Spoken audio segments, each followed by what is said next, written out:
হক কথা বলতে হবে। অন্যায় চুপ করে যদি সহ্য করেন, অন্যায় যে করে আর অন্যায় যে সহে, দুজনই কি? দুজনই সমান পাপী। আপনাকে নিষেধ করতে হবে, অন্যায়ের বিরুদ্ধে আপনাকে কথা বলতে হবে। লূত আলাইহিস সালামের জামানায় যখন জমিনটাকে উল্টে দেওয়ার জন্য অর্ডার হলো, তখন ফেরেশতা বলছিল, আয় আল্লাহ, এই জমিনে তো একটা লোক আছে যে 30 বছর পর্যন্ত তোমার ইবাদত করেছে, সেই লোকটারে তো সরাবার ব্যাপারে তুমি কিছু বললা না। আল্লাহ রাব্বুল আলামিন বললেন, জমিনটা উল্টায়া ওর মাথায় আগে রাখো, ওরে শুদ্ধা জমিনটারে উল্টায় দাও। কারণ গোটা জাতি যখন আমার সঙ্গে নাফরমানি করছে, আমার নবীর সঙ্গে নাফরমানি করতেছে, তখন এরা কথা বলে নাই। এই লোক নিজের ইবাদত নিয়ে ব্যস্ত ছিল, নিজেকে জাহান্নাম থেকে বাঁচাবার চেষ্টা করেছে।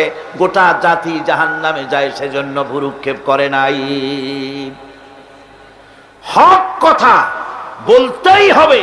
হক যে বলবে না, হক থেকে যে চুপ থাকবে, সে হচ্ছে শয়তানুন আখরাস, বোবা শয়তান।